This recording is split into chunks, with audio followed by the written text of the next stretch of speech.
Hi, my name is JD from Studio 2105 and you are watching Cahayamag.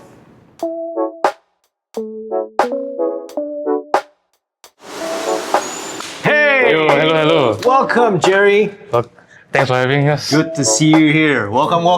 Thank you. Welcome to my place. Welcome to 2105. Thank you. Okay. Bring us around your studio. Let's get right down to it. So the moment you walk in here, this is already the live room for Studio A. Okay. There's no reception. There's no like a lounge area because I decided very, very early on, the principle was to make sure that every single square inch of the studio was for music making. Okay. Right? So that's why, I wanted to maximize the space to make sure that I have as big as possible a live room. So this is where most of the recording takes place. Obviously, you have right over here. This is the drum kit. Custom, the Yamaha. Yep. Yep. You've done your research. Of course. Yeah, I'm a drummer myself, so. Obviously, correct. I see you have the 7-piece up there as well with the extra toms. So this is a Yamaha Oak Custom, which sadly they don't make anymore. It's a shame. It's a beautiful kit. This kit is it's over 20 years old, man. It's got to be over 20 years old. Crazy, well seasoned lah. Yeah, as you mentioned, it's a 7-piece kit. So the whole shebang of hardware is all there as well. Cymbals are all Sabians and Zildjians, right? Only the best stuff for Malaysian drummers, man. A bit of trivia: this drum kit has got a bit of a special history behind it. Now, way back in around 2000, for anyone who may not know, or this name may not be familiar, Akira Jimbo. Oh yes. Right. So Akira Jimbo is a Japanese drummer. He plays Cassiopeia, of course. Yeah. That's his. That's of course he's most well known for that. His very first drum clinic was done here in KL in Malaysia way back in like 2000. So after the clinic was done, Yamaha they put the drum kit that was played, right? They put it back, and this was the drum kit that he played on. Oh, crazy! Right? Okay. Yeah. It's been played by Akira Jimbo lah. It has been touched by a master. Yeah, it's got his by a legend. Wow, don't know blood, sweat and tears and whatever bodily fluids has rubbed off on this kit already. So it's got maybe I don't know, and you call it mojo, whatever. So one of the features of this this room and actually the entire studio is that if you are a drummer, you'll be good to know that you have your little personalized monitoring system. Yeah, for your IEMs or for your monitoring. So essentially what it is just a little setup. It's a little small compact mixer which you can, just like if you ever work with like on bigger stages, an AVM or some kind of personal monitor mixing system. Yep. It's essentially that, It's very easy to, I can do another tutorial and tell people how to set something like this up in their own studios.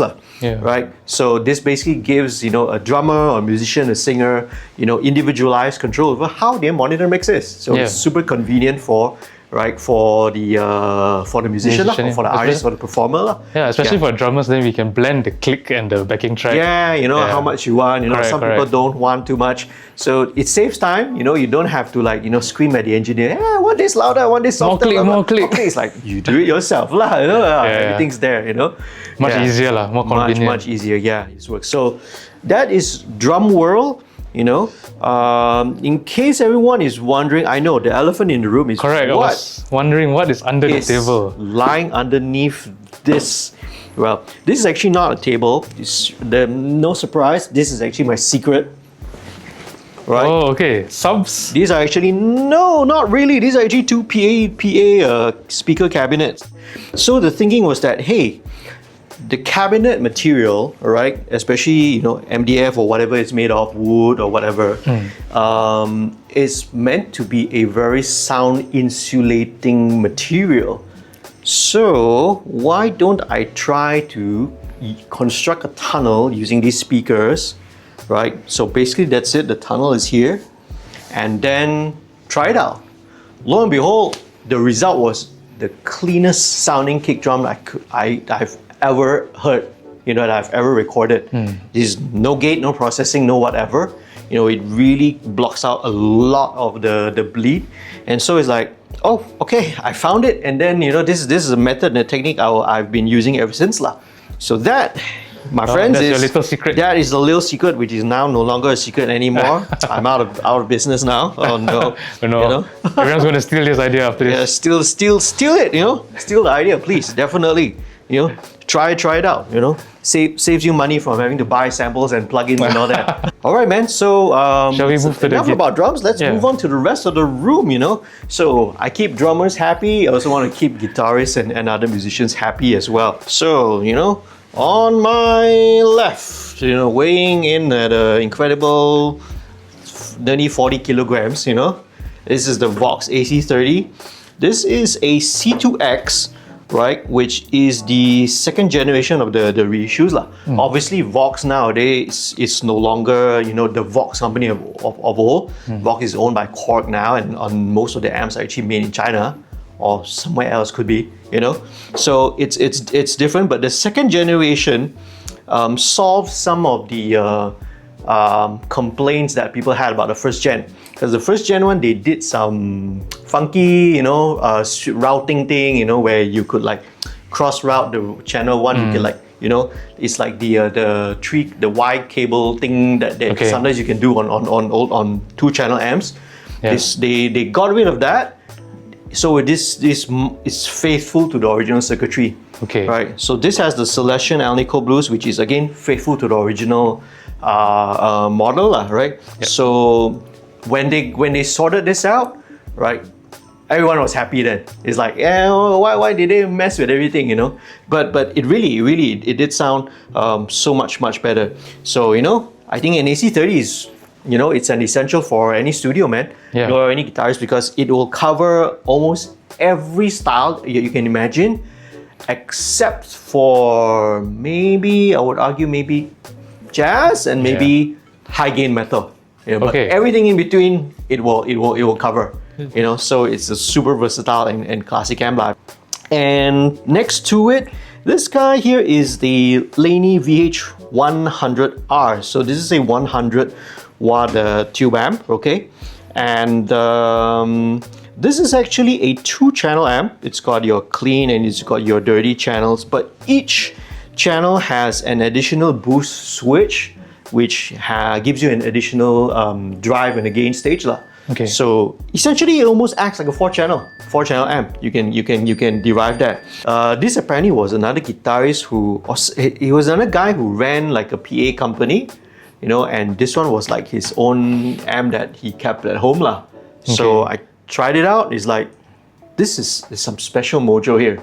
It's something here. Because the one of the things that we complain about going into high gain is the fizziness. It's like once you turn stuff with the really high gain, there you start getting all that fizziness there, right? This does not have it. So he's got a very, very smooth top end. So that solves one of the biggest problems with some of the high gain amps that are out there lah. And so the way I would describe it is a Marshall with more balls, a little bit more balls. Anyway, let's move on. So that's going into your cabinet. Good question. Yeah, I almost forgot. So this cap here is actually a custom-made cap. Right, this actually started out as a Bulgara cap. Right, but this Bulgara cap, don't be surprised. It's actually super heavy. They use like the marine Baltic birch to use that. So it's a very good cap. But the speakers have been switched out with Celestion V30s. Yeah. So it's like a custom, hybrid cab lah, right? So generally it's paired this way, but I can always mix and match lah, right? And this is a 4x12. It's a 4x12 lah, yeah. Right. So next to it then, next to this guy, from a big baby to this little baby, this is also very special. So this is called the Hayden Mofo 30, right? Mofo, you know what it means lah, this was my search for a lightweight lunchbox style amp, which was portable, something that I could take around. So The Hayden is a 30 watt, also is another tube amp.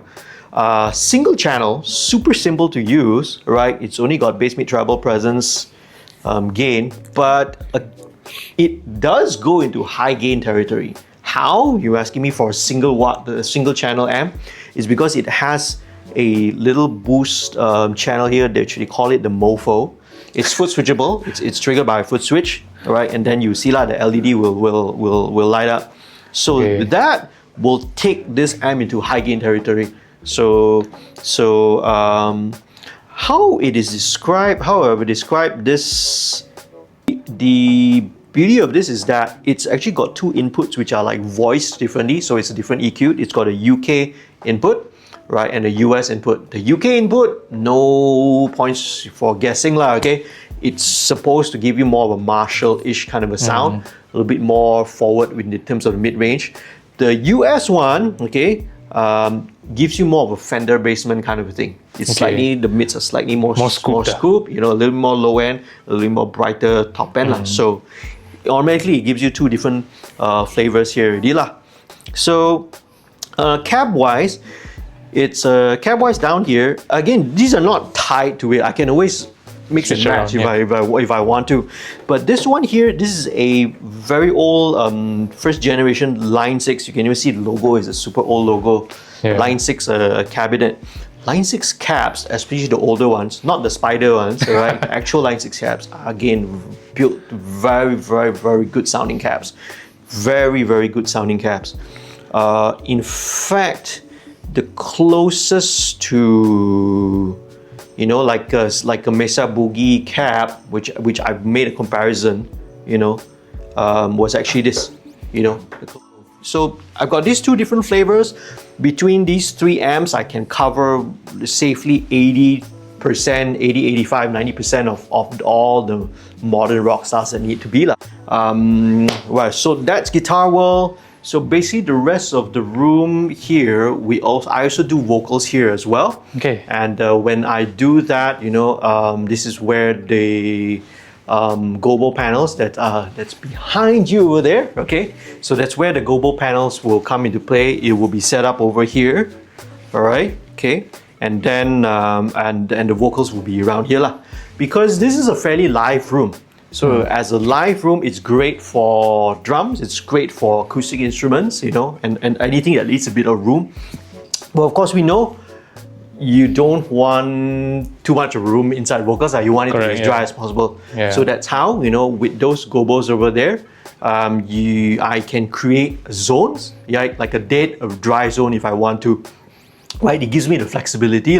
Shall we go to the next room? Yeah, right. So, you know, this little doorway here that's being in the background all this while, okay, leads us into another dimension. Follow me right this way. Ta-da! And welcome to Studio B. All right, so this is Studio B. And Studio B comprises here the control room. All right, it's a mid-sized control room. And adjacent to it, attached to it, it has, right, and the star of the whole show, it's got its own isolation booth.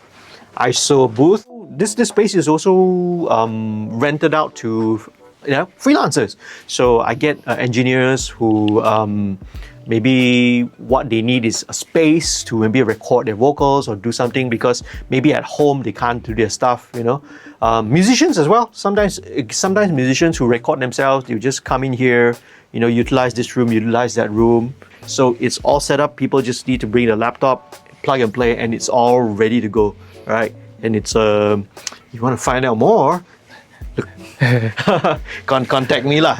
So maybe a quick look inside here, right? So the lines and everything to go in here. This is the ISO booth. As you can see, this is a room within a room design, right? Fully floating floor. So even if we're recording drums, it is isolated. I can record vocals in here. The drums will not leak in. So so this room is all hooked up obviously over to there. And you know, we've got a little TV screen in here that we can pump and feed visuals, you know. And now, since we're in 2025, you know, The very popular content and media that people consume nowadays, obviously, as you can see, are podcasts. So this was something that, I've set up really, really early on. So we record podcasts. We have several clients that record podcasts. I do my own podcast as well. It's called Mixed Chat as well, So this is set up for podcast recordings. So let's probably start with this baby here first. So this over here is the Audio-Technica AT4050.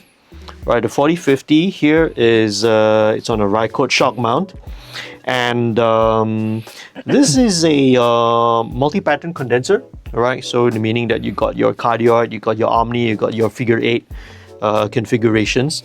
I decided to go for an Audio-Technica mic, right, the 4050, which is no slouch, right, because it's fairly neutral. It's got a fairly flat response. It's got a very, very gentle top end boost to it only, right?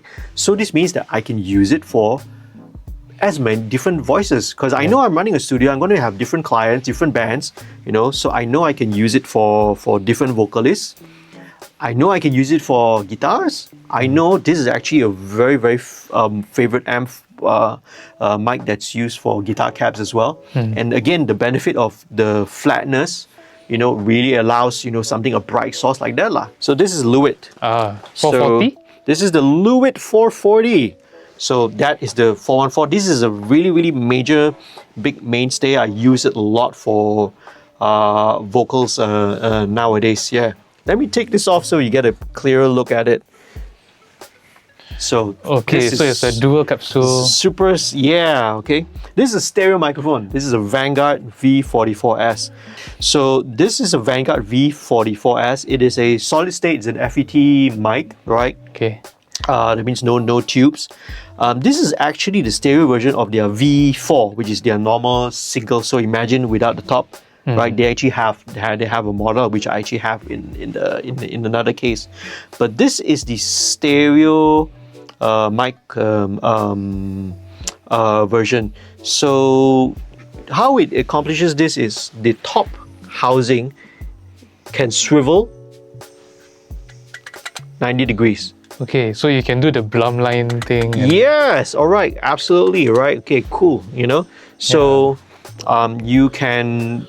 There's also the angle markings there, so you can, adjust in varieties, and they're all multi-pattern.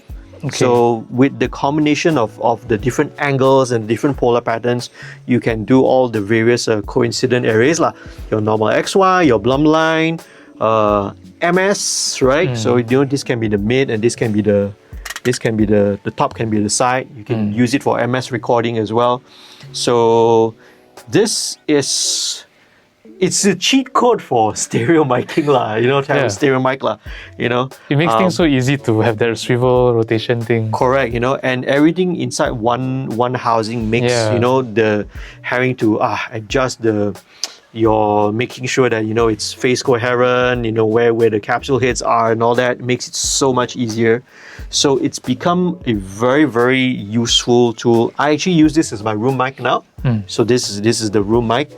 I use it a lot on acoustic instruments. It really, really excels because the V4 actually it's a very smooth sounding microphone. So it does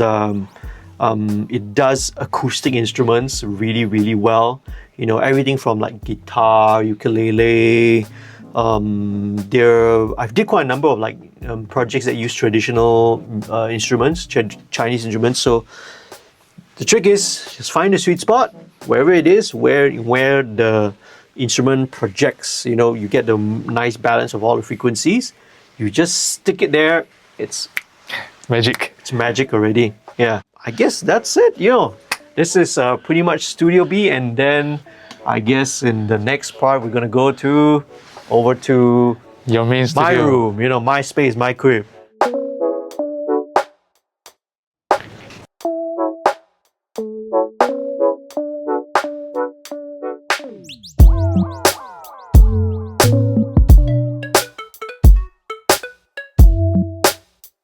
We first started out in the live room of Studio A. Yep. Right. So this, where we're ending up right now, this is actually the control room.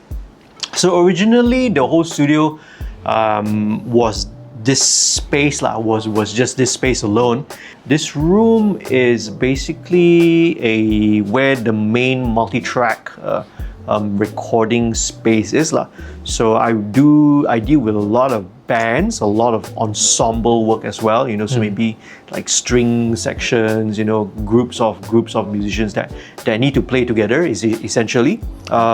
So that's why I needed the space to be able to facilitate that lah. Hence the line of sight thing is really, really important. So at the heart of the entire system, okay, is obviously the PC, the DAW, right? So I run Cubase, right? Steinberg's Cubase. I'm a huge proponent of Cubase and to a lesser extent Nuendo as well, right? So the whole system is actually based on, in terms of the audio interface, it's a total of an 18-in and a 20 output configuration lah, right? I hope to go back. It used to be a 24, but my old interface died during MCO, you know. So what I'm actually currently using right now is, surprise, is not something that's super high-end. This is actually just a Focusrite Scarlett, the 18i20. The 18i20. I use the same one as well. Yeah, you know, so, you know, you man of great taste, you know. Right. So what would be down here? 8 channels of I got 8 channels of AD and DA conversion, courtesy of this RME ADI Pro, right? So RME make, you know, they are like the Mercedes-Benz, you know, of AD converters lah. So even though I have as what we would call like an entry level, you know, consumer, you know, not say consumer lah, like, yeah, you know, entry level kind of audio interface, but you can always, you know, really enhance those gear, you know, via all the additional inputs, right? All the digital audio expansion. So, you know, it's RME for additional 8 channels, and I'm going to skip right down here, this baby down here. This blue 1/3 rack unit here. This is a Mytek Stereo 96 ADC. So Mytek is actually a mastering grade. They make mainly mastering equipment. So you're talking about like super, you know, it's high end lah. Basically, it's a 2-channel AD converter. It only does audio to digital conversion. That means you know, feeding in.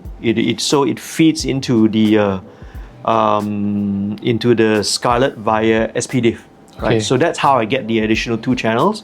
So it's 8 analog, right? On board the Scarlett, it's another 8 via the RME, and then another 2 via the Mytek going into SPDIF lah. So that's how we get 18 inputs in total lah. The Mytek itself is it costs like 2 times the price of the interface. Twice the price of the interface. Is double, of course, and there's only 2 channels dedicated to that, right? But again, it was my philosophy of, you know, hey, I want to try and ensure that I have I may not have many stuff. I don't have like walls and walls of outboard and all that, but I made sure that what I had was going to be, at least the main signal chain was going to be grade A all the way, right? Everything would be the best of the best that money can buy. So that's why that's the main AD converter. Right, so if I'm recording vocals and recording anything that's not more than 2 channels at one time, it's all going to go through the Mytek ADC. So anyway, you know, there's that. There's other stuff as well. There's another right below the RME. This is a Focusrite ISA2, which I love very, very, very much. So below the Focusrite, down here next, 2 sets of DBX gear. So this is a DBX 386. So this is actually a tube preamp, right? It's a 2-channel tube preamp. These are hardwired into this DBX266XS. So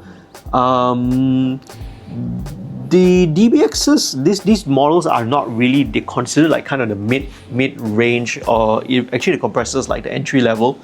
But this is where I wanted a combination of one that's really, really clean, and and another set of another signal path which is going to be gritty, which is going to be not so pristine. I want to more be color able to it, I want to be able to do that as well. So what else?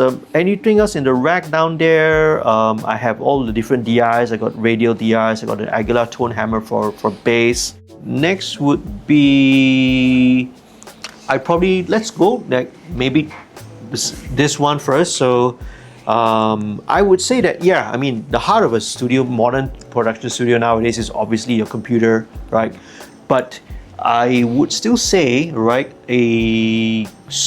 it would still always be beneficial to have some sort of a mixing desk, a mixing console. You can configure a mixer to how you want to use it.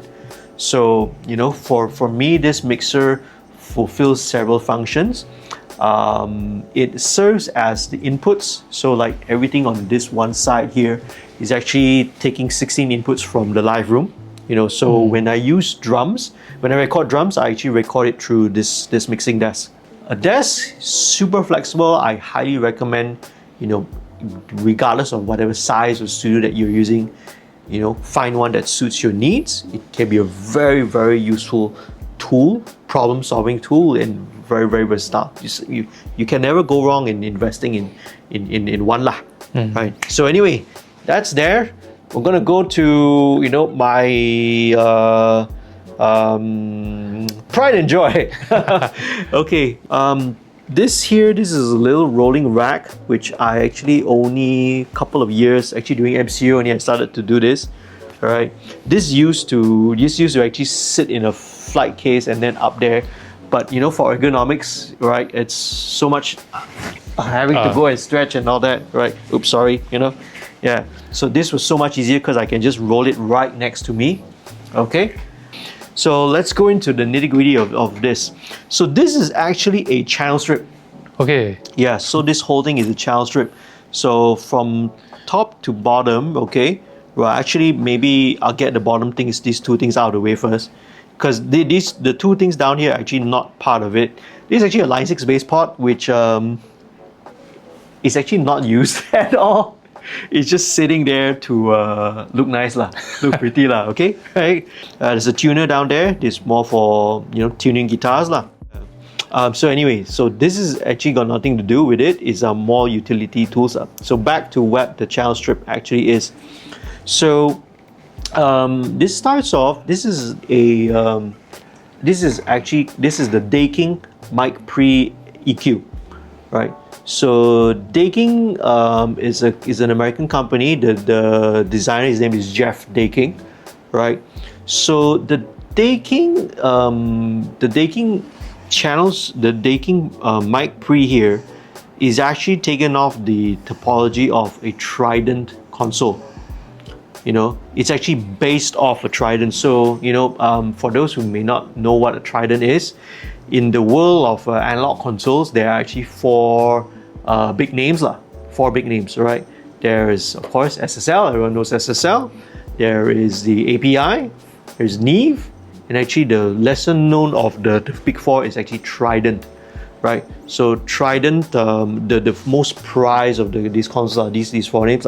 So this is basically a channel strip of a Trident console, right? But instead of having a fader, instead of a fader being a main fader, it's a circular knob lah, right? So it's basically that, the EQ points are all mimic exactly how the Trident console is set up and geared, So it's a